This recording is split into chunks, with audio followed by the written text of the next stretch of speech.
이 시간 예배를 통해서 우리에게 주시는 하나님 언약의 말씀 신약성경 마가복음 5장 25절부터 34절까지의 말씀입니다.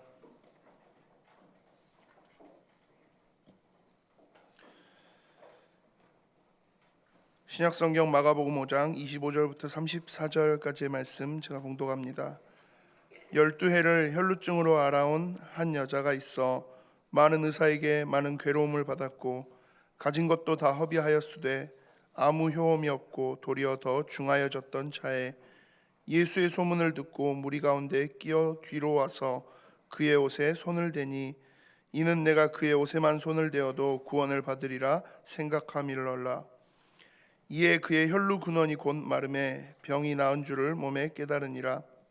예수께서 그 능력이 자기에게서 나간 줄을 곧 스스로 아시고 무리 가운데서 돌이켜 말씀하시되 누가 내 옷에 손을 대었느냐 하시니 제자들이 여짜오되 무리가 애워싸 미는 것을 보시며 누가 내게 손을 대었느냐 물으시나이까 하되 예수께서 이 일 행한 여자를 보려고 둘러보시니 여자가 자기에게 이루어진 일을 알고 두려워하며 떨며 와서 그 앞에 엎드려 모든 사실을 여쭈니 예수께서 이르시되 딸아 내 믿음이 너를 구원하였으니 평안히 가라 내 병에서 놓여 건강할지어다. 아멘. 혈루증 여인의 집중 제목으로 담임 목사님 말씀 주시겠습니다.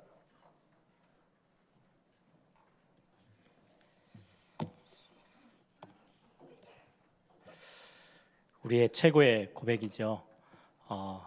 예수님은 그리스도시고 그리스도는 우리의 모든 문제를 해결하신 분이십니다. 이번에 미국 사역을 마치고 이렇게 비행기 타고 오는데 우리 천안의 김치훈 목사님이 잠깐 저에게 이렇게 질문을 하세요. 박 목사, 예수는 그리스도 모든 문제 해결자, 이거를 전라도 사투리로 뭐라 하는 줄 알아? 잘 모르겠는데요. 한 번도 못 들어봐서 그랬더니 한참 있더니 괜찮아. 이게 그 말이래요. 그리스도가 있어서 괜찮아. 우리 옆에 있는 분들에게 한번 인사할까요? 당신에게 그리스도가 있어서 괜찮아.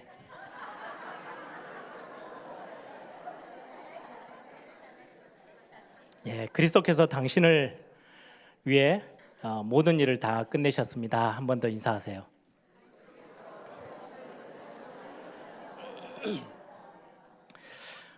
그 이야기를 듣고 이제 광주까지 내려오는데요. 이런저런 생각하는데 참 많은 의미가 있는, 이게 그냥 괜찮아 이렇게 하면은요 별로 느낌이 안 와요. 전라도 말로 해야 우리 이곳에 사시는 분들은 금방 이렇게 조금 더 많은 느낌이 오죠. 그리스도께서 모든 문제를 다 끝내셨습니다. 여러분들 더 이상 여러분들의 문제를 여러분들이 붙잡고 있지 마시고 모든 문제 해결하신 그분께 여러분들이 정말 맡겨드리고 새롭게 또 응답을 받는 이번 한 주가 되길 바랍니다. 그래서 이번 한 해 시작하면서 우리 원단의 메시지 중에 옛 틀을 깨트려 버리고 새 틀을 새롭게 만드는 거, 여러분들에게 있는 옛 틀을 어떤 겁니까? 여러분들이 가지고 있는 옛날 가지고 있었던 틀들 중에 하나가 나는 잘 안 돼, 나는 어려워, 힘들어, 할 수 없어, 이런 생각들이 여러분들을 많이 사로잡고 있죠. 그거 다 깨트려 버리시기를 바랍니다. 또 어떤 분들은 굉장히 이렇게 힘을 내서 아니야, 나는 할 수 있어, 하면 될 거야 막 해서 노력하고 애쓰고 막 도전하는 우리 성도님들도 있습니다. 그것도 잘못된 틀입니다. 다 깨트려 버리세요. 하나님이 우리와 함께 하시면 하나님은 능히 하실 수 있습니다. 우리가 능력이 없어도, 우리가 연약해도, 혹시 큰 실수에 빠져 있다 할지라도, 아니면 굉장한 실패를 우리가 맛봤다 할지라도 하나님은 새로 하실 수 있습니다. 저와 여러분의 삶에 새 일을 행하십니다. 그래서 여러분들 눈을 조금 들어서 여러분들에게 시선을 두고 있었던 나는 왜 이러지? 모세가 그랬죠. 내가 누구간데 바로에게 갑니까? 그 눈을 들어서 하나님을 바라보시기 바랍니다. 하나님은 하실 수 있습니다. 하나님은 능히 저와 여러분의 삶 가운데 새 일을 행하실 것입니다. 미국의 최고 거대한 교회 예배당을 지었던 목사님이 계시죠. 하면 돼, 할 수 있어. 그래서 모든 절망을 다 없애버리고 절망도 필요 없고 우리는 능히 할 수 있어. 하면 돼. 이라고 부르짖으면서요. 교회를 미국의 가장 큰 교회를 지었어요. 제가 어릴 때 제가 이제 목포에서 태어났는데요. 거기서 다녔던 모교회 그 목사님이 그 로버트 실로 목사님을 영향을 많이 받았던 목사님으로 제가 알아요. 그래서 그때 당시만 해도요. 교회 예배당 이러면은요. 그 지역 중심이에요. 예를 들면 우리 광주에 지금 예일교회가 있으면 농성동에 있잖아요. 농성동 조금 더 넓어봤자 화정동 뭐 이 정도. 그 안에 있는 성도님들이 이제 교회 예배당에 와서 같이 함께 신앙생활하고 하는 건데 목포에 있던 그 목사님은요. 얼마나 그때만 해도 몇 년 전입니까? 3, 40년 전인데요. 아예 대형 버스를 몇 대를 교회가 움직였어요. 목포 전역으로 싹 버스들이 움직일 만큼. 목포에는 그런 교회가 한 군데도 없었어요. 그래 얼마나 힘이 있었겠습니까? 한국교회뿐만 아니라 전 세계에 그 미국의 로버트 실로 목사님이 영향을 엄청나게 줬죠. 하면 돼, 할 수 있어. 그렇게 부르짖던 그 교회, 미국의 가장 거대한 교회를 예배당을 지었었는데 수년 전에 부도가 나서 완전히 예배당 다 팔리고 문은 닫았죠. 완전 무너져 버렸어요. 왜일까요? 우리가 할 수 있다고 할 수 있는 게 아니고요. 우리가 안 돼 하고 포기한다고 끝나는 게 아니에요. 하나님이면 새 일을 행하시는 거예요. 저와 여러분이 오늘 그 하나님을 바라보고 그 하나님께 집중하는 그런 믿음의 비밀들이 다시 한번 회복되어지는 시간 되기를 바랍니다. 절대 불가능한 현장, 저와 여러분의 현장입니다. 조금이라도 가능성이 보이십니까? 그러면 여러분들이 오직 그리스도 이게 잘 안 붙잡아질걸요. 그래서 절망을 하시려면요 완전 해버리셔야 돼요. 바닥을 딱 치고 그래 나는 진짜로 내가 아무리 애를 써도 안 되는 거구나. 그래 그래서 하나님이 나에게 그리스도의 복음을 허락하셨구나. 이 그리스도는 나를 완전히 새롭게 하시고 바꿀 수 있어. 나의 모든 것들을 내가 붙잡고 끙끙거려야 될 모든 것들을 다 십자가 위에서 다 끝내셨어. 여러분들 그 믿음 붙잡는 순간 저와 여러분의 삶에는요 하나님의 일이 시작되어집니다. 하나님 그때부터는요 본격적으로 하나님의 역사들을 저와 여러분의 삶에 나타내시기 시작합니다. 여러분들 그 응답을 여러분들이 이번 한 주 마음껏 체험하는 시간 되기를 바랍니다. 오늘 본문의 내용이 절대 불가능했던 현장 가운데 그리스도를 바라보고 그리스도를 붙잡았더니 절대 가능의 현장으로 바뀌었던 한 여인, 오늘 혈루증을 앓았던 여인의 이야기가 오늘 성경 본문에 나옵니다. 오늘 혈루증 앓았던 그 여인 실제 모습이 어떠한가요? 오늘 25절에 보니까 12해를 혈루증으로 앓아온 한 여자가 있어 12년 동안이나 이 병을 앓았대요. 이 병은 좀 심각한 병이에요. 계속해서 몸에서 하혈을 하는 거예요.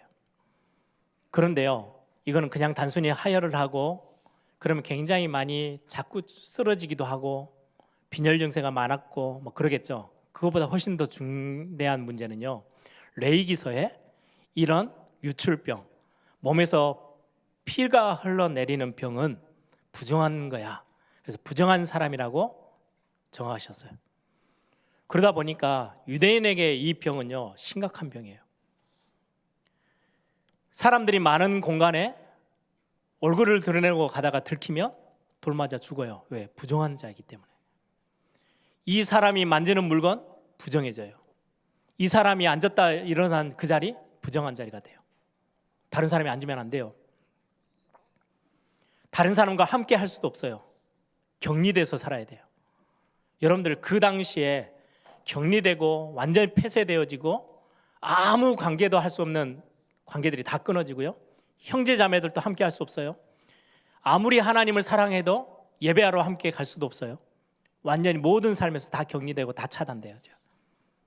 그런 병을 가지고 있는 거예요. 그냥 단순히 어디가 하나가 아파서 병들었다? 그런 정도가 아니에요. 이 병은 굉장히 심각한 성경에서 구약 성경에서 말씀하고 있는 부정한 자에 한해요.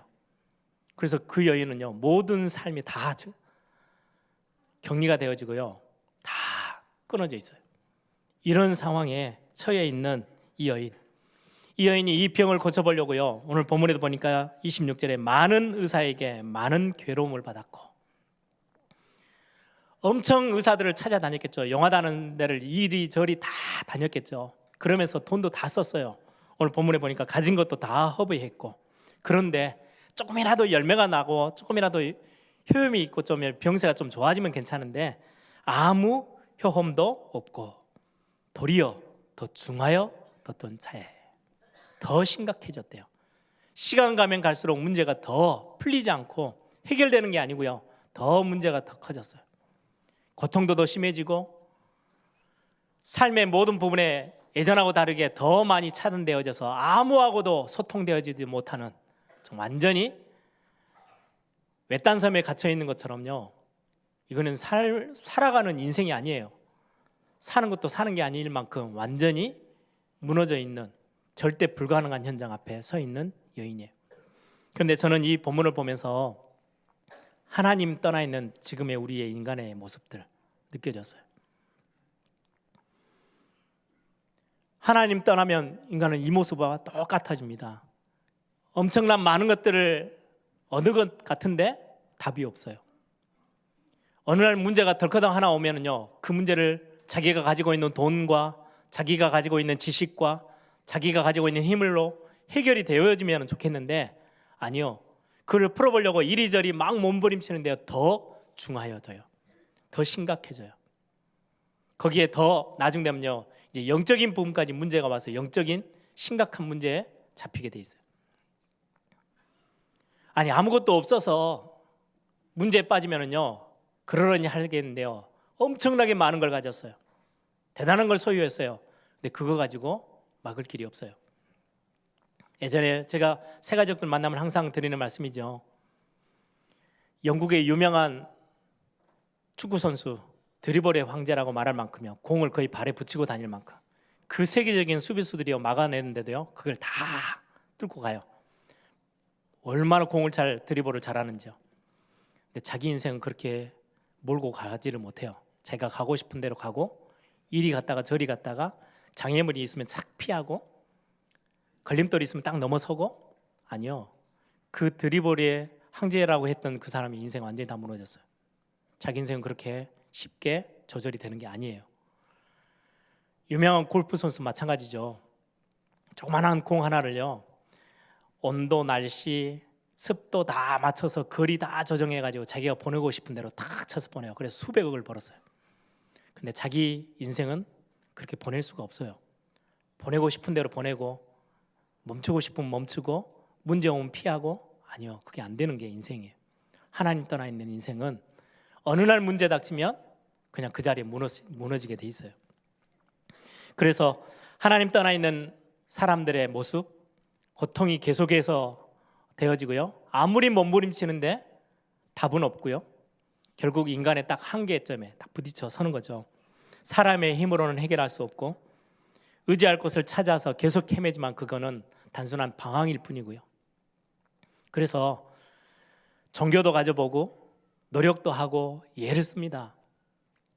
여러분, 이 땅에 사는 사람들이 무당이나 점쟁이를 존경하고 소중하게 여기지는 않을 겁니다. 그런데요 그렇게도 위대한 사람, 세상에서 내놓으라 할 만큼의 많은 것들을 가진 사람들이요 부족함이 없게 느껴지는 사람들이요 심각한 문제가 딱 와서 해결이 안 되잖아요. 그럼 그 점쟁이 앞에 무릎 꿇습니다. 그 지저분한 구판에요 다 내려놓고 그 자리에 무릎 꿇어 앉아 있습니다. 벌벌벌 떱니다. 왜요? 인간의 힘으로 안 되는 걸. 이 문제는 노력해서 되는 문제가 아니거든요. 해결할 수 있는 답이 없어요. 하나님 떠나서 와 있는 문제들은 그러합니다. 하나님 만나야만 해결되어지는 문제죠.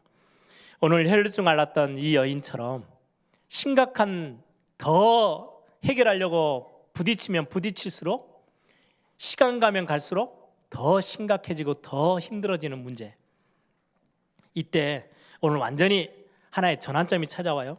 그게 27절입니다. 이런 상황에 완전 불가능, 절대 불가능이라는 시간표에 탁 놓여 있는데, 이때 이 여인에게 들려왔던 하나의 복음입니다. 예수의 소문을 듣고 완전 달라졌어요. 이 여인에게 완전 포기하고 희망도 없고 소망도 없고 더 이상 이제는 붙잡을 게 없고요. 절망하고 포기하고 거의 딱 인생의 끝점에 서 있는 이 여인에게 예수의 소문을 듣고 예수님에 대한 소문이 들려왔어요. 어떤 소문 말입니까? 마가복음만 해도, 이 마가복음 지금 오늘 읽었던 본문이 5장이에요. 1장부터 5장까지의 내용을 보면요, 예수님이 행하신, 공생애를 시작하시면서 행하셨던 일들이 기록되어 있어요. 그러면 그 소문들을 이 여인이 들었다는 말이잖아요. 예수님이 어떠하신 분인지, 어떤 일을 행하셨는지, 이 자기 마을까지 오기까지 예수님이 어떤 행보를 하고 다니셨는지를 우리는 짐작해 볼 수 있어요. 마가복음 1장부터 5장 사이에 보면 귀신 들린 자를 귀신을 내어 쫓기도 하시고요. 바로 앞에 마가복음 5장에도 보면 군대막이 들려서요, 완전히 쇠사슬로 묶어놔도 다 끊어버리고 온 옷을 다 벗어버리고 막 소리 지르며 그렇게도 난동부리던 그 군대 귀신 들린 이 사람을 예수님이 한마디로 명하셔서 귀신을 쫓아내요. 그 귀신의 수가 얼마나 많았는지 빗달길에 있던 돼지떼에게 들어가라고 명하셨는데요, 2,000마리가 넘는 돼지떼가요 물로 뛰어들어서 다 죽어버렸어요. 이런 일들이 소문이 얼마나 빨리 나겠어요. 다 들었어요. 저 예수님이란 분이 귀신도 내어 쫓고, 앞에 보면 마가복음 앞에 보면요, 문둥병이라고도 하죠. 나병 환자도 치유하시고요. 그 병은 절대 고칠 수 없는 병인데 저 예수님이 나병 환자도 고치시고 중풍병자도 고치시고, 손이 말라 비뚤어져서 소아마비와 같이 어려움 당하고 있는 환자를 예수님이 가셔서 치유하시고 완전히 회복시키셨어요. 그리고는 지금 그 소문 때문에 어느 한 마을의 회당장, 이 여인이 살고 있는, 혈루증 앓는 여인이 살고 있는 마을이겠죠. 회당장 야이로의 딸이 아파서 곧 죽을 병에 걸려서 지금 죽어가요. 그리고 예수님을 쫓아옵니다. 회당장이, 회당의 그 전체를 맡은 담당자가 회당장이 와서 예수님, 내 딸 좀 고쳐주십시오. 그래서 그 지금 부탁을 받고 회당장의 집으로 가고 있는 중에 길거리에서 일어난 사건이 오늘의 사건입니다. 나중에 이 혈루증 앓는 여인의 사건이 끝나고 나서 회당장 야이로의 집에 딱 갔더니요, 딸이 이미 죽어버렸어요. 예수님 오시고 있는 동안에. 근데 그 죽어있는 딸에게 예수님이 말씀하시죠. 달리다 굼, 딸아 일어나라. 죽은 자가 일어나요. 이런 어마어마한 기적의 역사들, 많은 치유와 회복의 역사들을 전달받았어요. 예수의 소문을 듣고. 그 정도가 아니에요. 구약을 유대인들은 전부 다 태어나면서부터 완전히 쉐마, 토라, 탈무드 다 배우면서 성경을 거의 능통하게 배우기 때문에 성경에 대해서 잘 알죠. 구약 성경에 이러한 기적과 이적을 행하고 치유하고 회복시키며 귀신을 내어 쫓는 이 어마어마한 능력의 일을 행하실 분은 딱 한 분밖에 없어요. 그리스도 대신, 메시아 대신 분. 하나님이 우리 인생의 모든 문제를 해결하시기 위해서 그리스도를 보내시고 메시아를 보내시고, 이사야서에는 아예 구체적으로 기름 부음 받은 자를 보내겠다고 약속하세요. 이 기름 부음 받은 자가 이 땅에 오시면, 그걸 기름 부음 받은 자가 단어로 해석하면요, 그리스도라는 말이에요. 오셔서 눈먼 자도 눈을 뜨게 하고, 저는 자는 걷게 하고 다시 걷게 하고, 억누린 자들에게는 자유함을 주시고, 보지 못하는 자에게는 눈을 떠서 보게 하시고요. 이 엄청난 일들을 행하신다고 성경은 이미 오래전부터 예언하셨어요. 저 예수님이 그리스도로 메시아로 오신 분이 맞다면 오늘 내 인생의 문제, 지금 내가 한계점에 딱 다다라서 절망 가운데 있는 절대 불가능한 이 현장, 저분은 나를 회복시킬 수 있어. 이게 이 여인의 고백이었어요. 저는 여러분들에게, 우리 성도님들에게 이 그리스도 여러분들이 어떻게 생각하고 계십니까? 제가 미국에서 한 청년을 하나 만났어요. 같이 제가 이제 미국 잠깐 있다가 돌아오는 한 4달 일을 하는 중에, 하나님, 저는 돈이 필요해서 지금 일하러 가지만 전 전도자 아닙니까? 그럼 내가 일하는 이 현장에도 하나님, 나 때문에 복음 받을 사람이 분명히 있을 거 아닙니까? 하나님, 나에게 사람을 붙여주십시오. 복음 들을 사람을 하나님 나에게 붙여주십시오. 근데 그 일하는 현장이요, 하루에 12시간 넘게 일을 하는데요, 만날 수가 없어요. 근데 희한하게 하나님이 사건을 딱 만드셔서 한 청년을 만나게 하셨어요.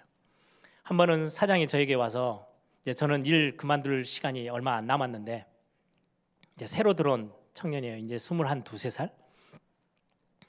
한 일주일 일하더니 사장이 저에게 와서 하소연을 하는 거예요. 저 청년을 괜히 데리고 와서 쓴다. 다음 주 되면 내 보낼 거라고. 너무 일을 못 한대요. 뒤에서 불러도 대답도 안 하고, 일을 시키면은 창고에 가서 영 이상을 갖고 오고, 창고 한번 들어가면 1시간씩 30분씩 앉아 있다가 안 나와서 찾으러 들어가면 그때서야 나오고요. 영 이상한 물건을 들고 나오고, 일이 안 된대요. 그래서 저 잘라야 되겠어, 뭐 이렇게 이야기를 하시더라고요. 그래서 사장님, 제가 한번 만나볼게요 막 했는데 만날 시간이 없는데요, 어느 날 딱 기회가 됐어요. 그래서 늦게 끝나고 이제 그 아이를, 그 청년을 데리고 제가 집에 데려다 주면서, 차로 데려다 주면서 앉자마자 이야기를 했습니다. 생각이 너무 많은 거예요. 그러니까 뒤에서 불러도 대답도 못 하고요. 그 청년은 중학교 때 자기 머릿속에 뭔가 생각이 하나 딱 들어왔어요. 영 이상한 생각이 들어왔어요. 이 지구가 멸망하면 어떻게 될까, 뭐 이런 생각이.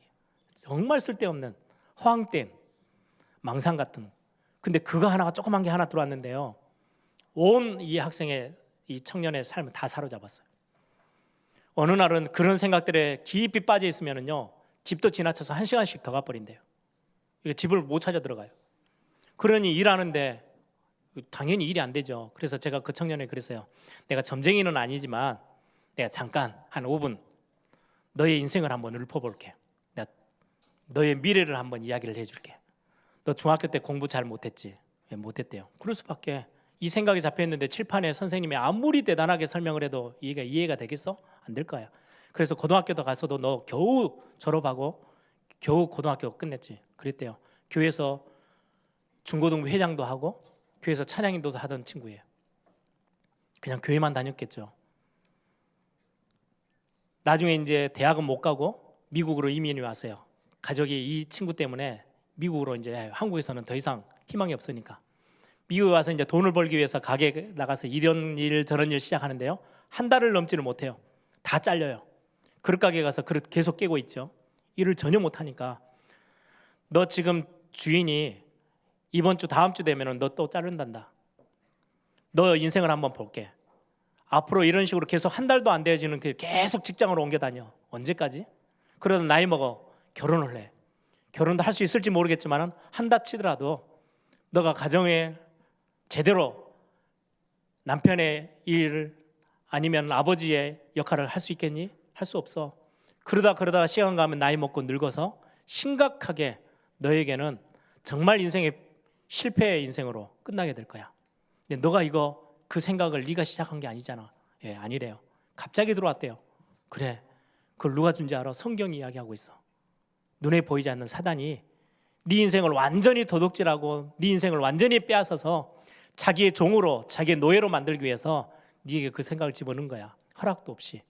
그래서 성경은 마귀 사단 귀신을 보고 도둑이요 강도라고 설명하는 거야. 그랬더니 그렇다는 맞다는 거예요. 이해된대요. 도둑이나 강도는 네 삶에 들어와서 놓고 하고 들어가도 되겠습니까? 물어보고 들어오는 존재들이 아니야. 도둑은 그냥 들어가. 네 허락도 없이 들어와서 네 인생을 다 갉아먹는 거야. 근데 네가 그거를 해결할 수 있느냐? 눈에 보이지 않는 사단을 어떻게 이겨? 절대 불가능해. 그래서 하나님이 너를 포기하지 아니하시고 너를 창조하신 하나님이 살 길을 하나 예비해 놓으셨어. 네 문제를 완전히 해결하시겠대. 그 길이 바로 그리스도야. 제가 설명했어요. 그리스도께서 사단의 머리 완전 박살내고 하나님 떠나서 네가 어쩔 줄 모르고 사단 전료줄 따라다니는 그 종노릇하던 그 삶을, 죄 문제 완전 해결해 주시고 십자가에서 너는 더 이상 지옥 배경에 있지 않고 천국의 시민, 하나님의 자녀 삼으시기 위해서 그리스도를 보내셨어. 근데 이 그리스도는 도둑이나 강도가 아니야. 요한계시록 3장 20절에 있는 것처럼 볼지어다 내가 문 밖에 서서 두드리노니. 예수님이 네 문 지금 두드리고 계셔. 야, 네 마음문만 열어줘. 내가 너에게로 들어가서 네 모든 인생의 모든 문제, 네가 절대 해결이 안 되어지는 지금 뭣도 모르고 잡혀서 완전히 시달리고 있는 그 문제 다 끝내줄게 라고 예수님이 두드리고 계셔. 문 열어줄 거야? 하겠대요. 영접했어요. 그리스도를 주인으로 영접했어요. 그 아이 완전 바뀌었습니다. 제가 나중에 일부러 확인하고 싶어서요, 1년 뒤에 제가 미국 다시 가서요, 가게에 가서 인사하면서 그 아이가 있는지를 봤어요. 사장이 너무 기뻐하더라고요. 그 아이가 완전히 다 살아났어요. 1년 동안 일하는데 사장이 나중에는 일주일 일하고 쫓아내려고 했던 그 아이에게요, 일을 너무 잘한대요. 예, 영적인 사실은 우리는 하나님 떠나버리면요 심각한 문제에 빠져요. 근데 우리의 힘으로 안 돼요. 여러분, 크로스비 아시죠? 눈도 못 봐요. 입도 막혔어요. 귀도 막혔어요. 완전 절대 불가능의 현장. 아무도 도와줄 수 없는 그 현장에서 부모에게 그리스도 예수에 대해서 듣고 복음을 듣고요, 그가 그리스도께 집중하기 시작해요. 이 여인처럼 12년 동안 해볼 거 다 해봤어요. 다 잃었어요. 더 심각해졌어요. 완전히 밑바닥 인생으로 주저앉아 있을 때 예수의 소문을 듣고 그 예수님께 달려들어갑니다. 그때는요 다른 사람의 시선도 필요 없어요. 다른 사람들의 방해도 필요 없어요. 왜요? 잘못하면 자기 얼굴 들키면 그 군중들 사이에 들어갔다가는요 돌 맞아 죽어요. 두려움도 내려놓고요, 다른 사람들의 시선도 내려놓고요, 과거 12년 동안 의사들을 찾아다니면서 수많은 경험들을 했는데 다 실패했잖아요. 그 실패했던 불신앙의 모든 경험들 다 내려놓고요, 저분이면, 예수님이 그리스도 저분이면 내 문제를 해결하실 수 있어. 거기에 완전 올인하고요 직진했어요. 크로스비가 그 인생의 심각한 문제를 만났을 때 예수님을 만나고 많은 찬양시를 적었습니다. 그의 고백이 뭔지 아세요?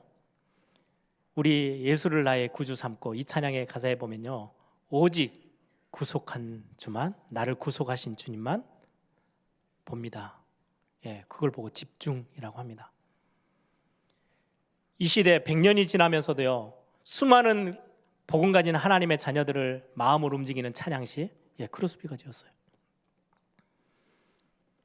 병점이라는 소설을 지은 일본의 작가 아야코라는 사람 아시죠? 젊은 날에 결혼을 앞두고 있는데 결핵균이라 그러죠. 균이 척추를 타고 들어가 가지고요 온몸이 뒤틀리고요 엄청난 통증으로요 인생 다 포기할 만큼의 심각한 질병에 빠졌어요. 불치병이에요. 나을 수가 없어요. 병상에 누워있는 그에게 어느 날 누군가가 와서 복음을 전해줘요. 이 복음이 자기에게는 희망이 됐어요. 완전히 희망을 다 잃어버리고 소망이 끊어지고 절망 가운데 있었던 이 여인에게 그리스도로요 희망이 생겼어요. 그리스도를 알게 되고요 이 그리스도를 믿음으로 붙잡았어요. 그리고는 이 여인이 나중에 글에 그렇게 기록합니다. 내가 이런 고통의 질병이 없었더라면, 이 질병이 아프지 않았다면 나는 기도도 뭔지 몰랐을 것이고, 말씀을 듣는다는 게 어떤 건지도 몰랐을 거고, 하나님은 능력으로 기적을 행하신다는 그 사실도 몰랐을 거고, 예배당에 와서 예배하는 게 얼마나 귀중한지도 모르고 살았을 거야. 그래서 내가 이 질병 때문에 아픔으로 인해서 기도도 배웠고 말씀 들을 줄도 알게 됐고 하나님의 능력이 하나님이심을 내가 고백하게 되고 예배당에 나와서 정말 하나님 앞에 기쁘게 예배할 수 있는 비밀도 내가 체험했어. 네, 그렇게 고백해요. 그걸 보고 집중이라고 합니다. 하나님을 회복하시기 시작하는 거죠. 수많은 군중 속에 군중을 뚫고 들어가서요 아주 큰 믿음이 아니에요. 예수님 앞에 나가서 안수를 받은 것도 아니에요. 이 여인이 예수님을 끌어안은 것도 아니에요. 심각한 뭔가를 대단한 행사를 한 게 아니에요. 아주 작은 믿음. 예수님의 저 뒤에 가서 예수님의 옷자락만 만져도 내 인생의 문제 새롭게 시작되어질 수 있을 거야. 이게 이 여인의 고백이었어요. 여러분, 성경은 말씀합니다. 여러분들이 대단한 거를 예배에 나오셔서 하는 게 아니고요, 이 여인처럼 겨자씨만한 믿음. 겨자씨 여러분들 보셨어요? 저는 봤어요. 보려고 가까이 가잖아요. 너무 작아서 볼펜으로 점 하나 찍어 놓은 것 같아요. 가까이 가면 콧김에 날아가요. 정말로 아무 힘 없이 아무것도 아닌 것처럼 보이는 이 겨자씨만한 믿음이요, 산을 들어서 옮길 수도 있대요. 그게 믿음의 비밀이에요.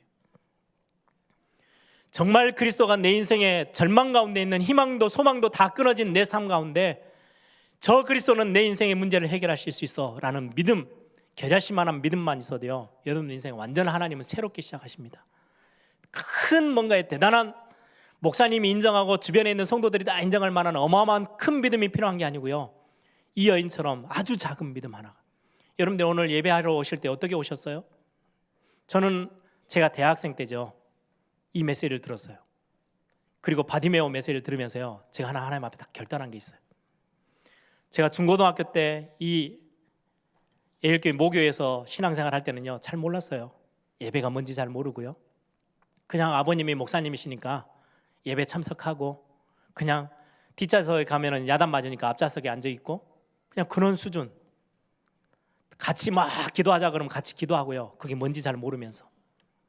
그러던 저에게요, 이 메시지가 저에게 딱 들려올 때요, 제 마음에 그래, 내가 다른 거 다 좀 놓고 내가 이제까지 어렸을 때부터 경험해왔던 예배 이런 거 말고 그거 다 좀 내려놓고 오늘 이 예배 가운데 다른 사람은 몰라도 하나님, 나는 은혜를 받아야 되겠네.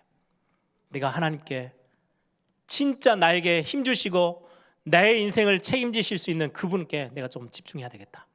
그거 결정했어요.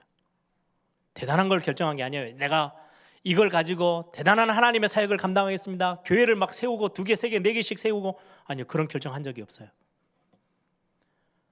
제가 잠깐의 성가대 섰는데요, 한 예배 시작하기 전에 1분도 안 되는 시간, 30초도 안 될 거예요. 하나님, 오늘 이 예배 가운데 나 은혜 받아야 돼요.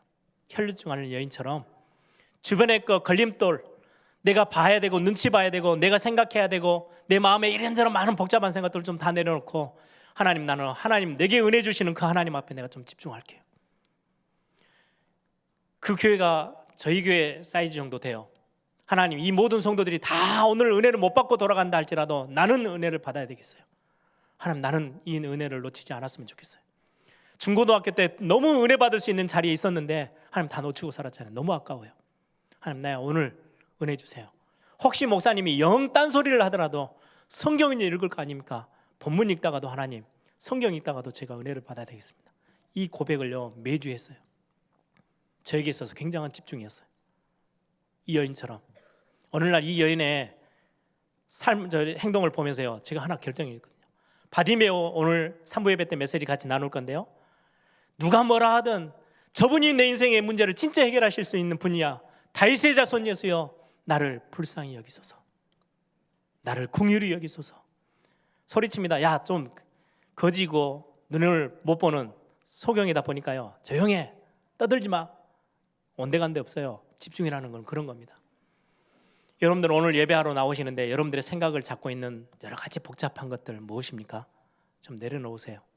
이 여인처럼요, 그 군중을 뚫고요, 이런저런 많은 두려운 시선들, 혹시라도 내가 여기에 가다가 들키면 굉장한 위험이 오고 엄청난 두려움이 생기고 여러 가지 많은 상황들이 벌어지겠죠. 그거 다 뒤로 하고요, 딱 하나만 봤어요. 그걸 보고 올인이라고 합니다. 완전히 그리스도께 집중됐어요. 여러분, 오늘 이 예배가 그 예배가 되고요, 여러분들의 하루의 삶에 단 5분이라도 그 시간을 절대 빼앗기지 마세요. 집중이라고 한다면 무슨 말입니까? 집중에는 비밀이 있는데요, 다른 거 다 버리고 여호와 하나님만 바라보는 것, 그게 집중이에요. 그래서 초대교회 보세요. 40일간 집중했죠. 마가다락방에서 10일간 완전 집중했어요. 어떻게 해요?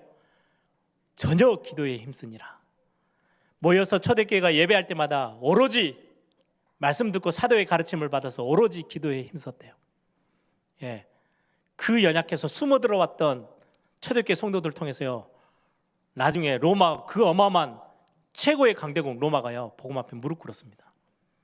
하나님이 하시는 일이에요. 집중, 하나님께 집중할 때 일어나는 어마어마한 기적 같은 역사죠. 어느 순간에 뒤를 돌아보니까요, 저 원수들이, 적들이요, 바로 밑에까지요 성 바로 앞에까지 완전히 쳐들어와서 딱 진을 쳤어요.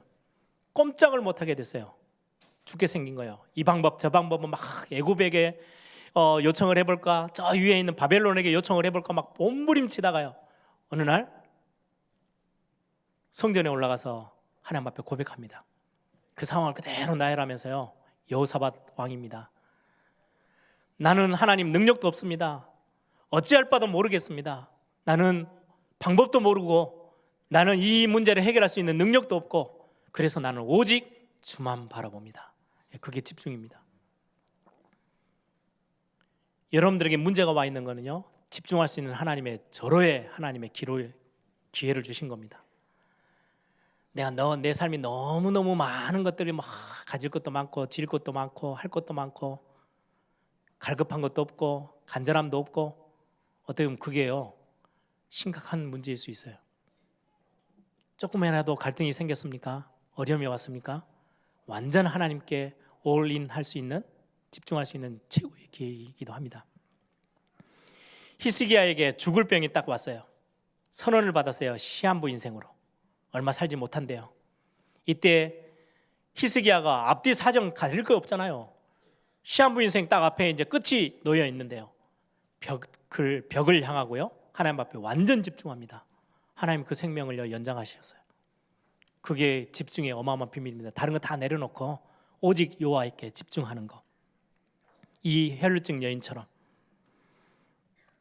여러분, 이 집중이라는 게요 굉장히 어떻게 보면 강력합니다.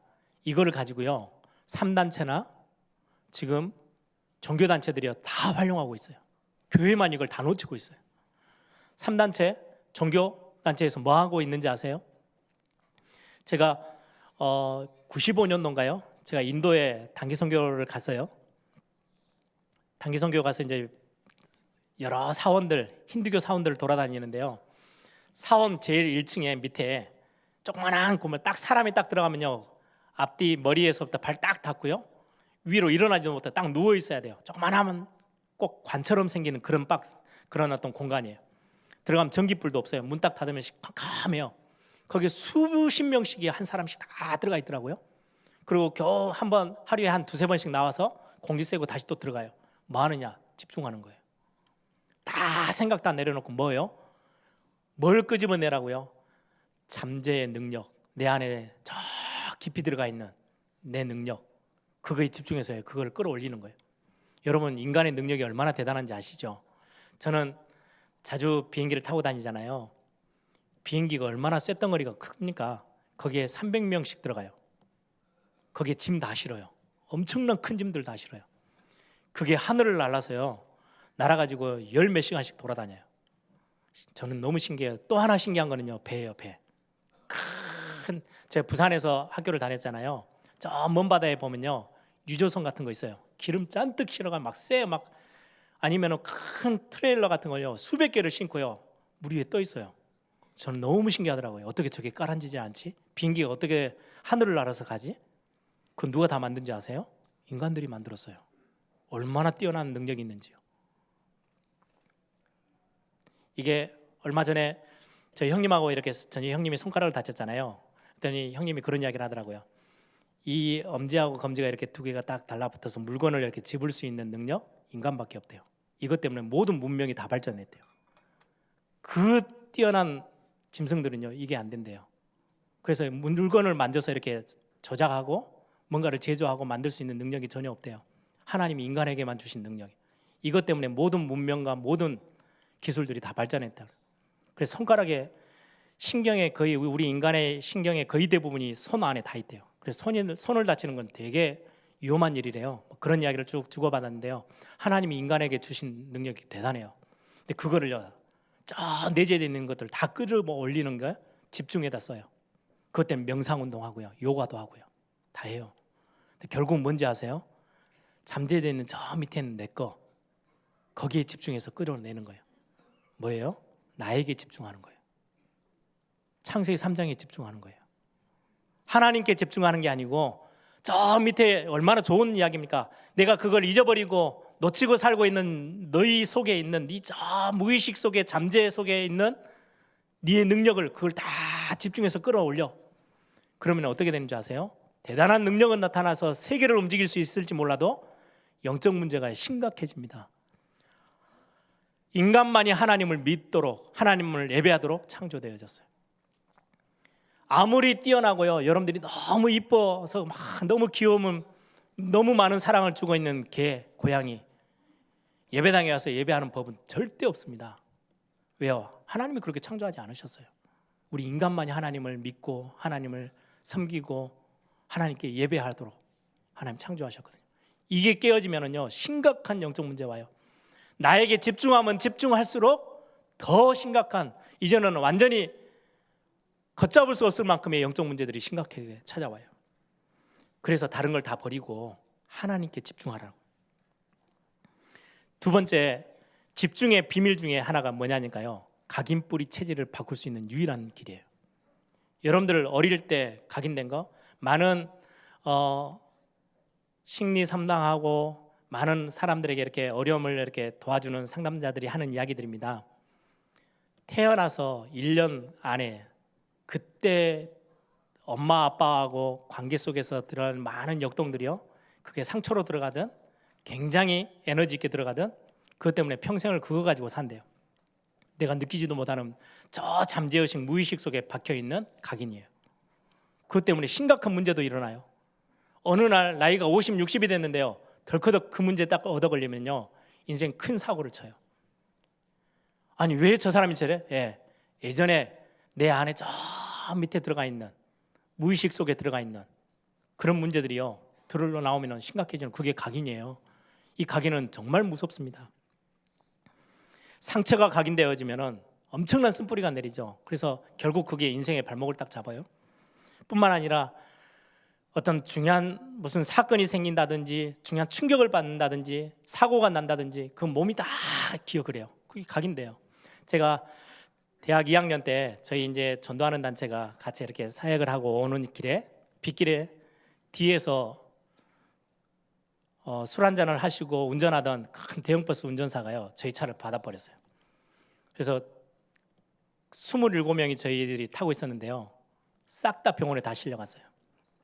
우리 바로 앞에 있던 우리 차가 밀려서 그 앞에 차를 받았는데, 그 앞에 차는 그대로 그냥 운전하신 분은 그 자리에서 생명을 잃었어요. 굉장히 큰 사고였어요. 신문에도 나고. 제가 운전석 바로 옆에 앉아 있었거든요. 내 인생에 처음으로 기절이라는 걸 처음 해봤어요. 의식을 잃어버렸어요. 한참 뒤에 깼어요. 막 온 하체 저 하반신 다 막 마비가 오고요, 막 심각해서 얼마나 걱정이 많이 됐는지 몰라요. 그런데 이게 저만 걱정해야지 부모님들이 걱정 안 돼서 제가 집에는 아예 일절 말 안 했거든요. 사고 난지도 모르셨어요. 그리고 나서 한 7년 8년 딱 지났어요. 제가 몸이 이렇게 뭔가 찌뿌둥하고 이렇게 해서 있더니 집에서 어머니가 저기 저 장로님이 한의사 하시는 분이 있는데 가서 약 좀 지우러 가자고. 가자고 가서 그 장로님이 제 진맥을 딱 하시더라고요. 하더니 가만히 있더니 오래전에 한번 몸에 굉장히 충격을 받은 적이 있냐고 물어보시더라고요. 어머니는 그런 적 없는데요. 왜요? 내가 사고 난지를 모르시니까. 7년 전에 일어난 일인데요, 제가 그때 어쩔 수 없이 어머니 옆에 계시는데도 제가 7년 전에 교통사고 크게 한번 난 적이 있다고. 어머니 너무 깜짝 놀라시더라고요. 몸도 기억해요, 그런 충격들을. 그런데 우리는 영적 존재 아닙니까? 영혼에 각인되는 거는요, 바꿀 수가 없어요. 그리고 여러분들이 신앙생활 하시면서 여러분들의 말, 여러분들의 행동, 여러분들의 선택, 여러분들의 많은 것들 영혼에 영향력 줍니다. 우리는 그냥 단순히 의식, 무의식에서 끝나는 존재들이 아니에요. 더 깊은 곳에 영혼에 뿌리가 내리고 각인되어지고 체질되어지면요, 바꿀 수가 없어요. 이걸 뒤집는 게 집중이에요. 집중의 방법밖에 없어요. 그래서 저는 제가 부목사로 부산에 이렇게 갈 때 저희 아버님이 저를 보내면서 해주신 말씀이 있어요. 성전아, 너가 이제 목회 이제 그 현장에 또 새로운 현장에 가면 절대 성도들하고는 갈등이 있지 마. 혹시 갈등이 생기면 네가 다 양보해. 그리고 교회 안에 가면 주변에 많은 교육자들이 같이 함께 동역자들이 있을 건데 절대 부딪히지도 말고 필요하다면 네가 다 손해보고 살아. 절대 갈등할 여지를 주지 말고 너는 하나님만 바라봐야 돼. 그런 이야기를 쭉 해주셨어요. 제게 되게 도움이 많이 됐어요. 그래서 제가 부산을 가면서 제가 하나님 앞에 결단하고 고백한 게 있거든요. 하나님, 혹시라도 뭔가 문제가 생겨서 싸울 일이 생겨도 저는 절대로 싸움을 피하고 부정적인 이야기, 남의 흠을 말하는 거, 좀 다른 데 시험 주는 이야기들 이런 것들을 최대한 내 입을 딱 닫고 안 할 겁니다. 그때는 제가 그게 내 영혼 깊이 들어오고 이런 거 잘 모르지만은 그 저에게 그러면서 하나 기도했어요. 하나님, 제가 본부 일도 하고 교회 사역을 하다 보면 안 좋은 이야기들을 참 많이 듣고 안 좋은 일들을 많이 보게 되잖아요. 하나님, 안 볼 수는 없고 안 들을 수는 없지만 제일 늦게 듣도록, 그래서 아무 제 삶에 제 믿음에 영향력에 주지 않도록 하나님 나에게 좀 은혜를 달라고. 제가 결혼하면서 제 와이프하고도 그런 이야기를 했어요. 우리 본부 사역을 하고 하다 보면 이런저런 많은 이야기가 들릴 건데 기도하자고. 소문이 우리에게 제일 늦게 좀 올 수 있도록. 진짜 하나님이 은혜 주셔가지고요, 한참 다 끝난 이야기를 들을 때가 참 많아요. 그래서 별로 영향을 많이 안 받습니다. 저는 우리 교육자들에게도 부탁하고 우리 많은 중직자들에게도 부탁하죠. 여러분들의 말 한마디, 내가 계속 다른 사람의 어떤 약한 부분들, 부정적인 부분들 자꾸 이야기하고 뭔가 이렇게 안 좋은 이야기들을 막 내 입에 많이 올리잖아요. 재밌을 수 있어요. 근데 영혼에는요 각인돼요. 여러분들의 입술의 고백들이 굉장히 심각하게 각인돼요. 꼭 피하셔야 돼요. 그래서 저는 어릴 때부터 아버지가 교회에 이렇게 목회하시면서 쭉 봤잖아요. 신앙생활 진짜 믿음의 고백이 아닌 자꾸 다른 사람 흠집, 아니면 다른 사람의 부정적인 이야기들, 아니면 좀 연약한 부분들, 막 이런저런 막 나도는 이야기들, 근거 없는 이야기들, 그걸 자꾸 막 말로 이렇게 막 표현해내는 성도들, 저는 신앙생활 성공한 분들을 단 한 번도 본 적이 없어요. 아, 그게 각인이구나. 이게요 의식 무의식 정도가 아니고요, 완전히 각인되면 끝나는 겁니다. 그런데 이게 집중 안에서 바꾸요. 하나님이 이걸 회복시키시고 새롭게 하세요. 뿐만 아니라 무능력을 바꿔서 능력 있게 하는 가장 과학적이고 성경적인 방법이 집중의 방법입니다. 말씀을 정리합니다. 여러분들은 어떤 집중으로 하나님 앞에 나가기를 원하십니까? 오늘 여러분들이 하나님 앞에 그 마음가짐으로 서시기를 바랍니다. 예배하러 올 때마다 여러분들 아침에 눈을 떠서 잠깐의 시간에 하나님을 바라보세요. 하나님께 집중하는 비밀, 그럼 여러분들의 굉장한 부분들을 하나님 치유하시고 새롭게 하실 것입니다.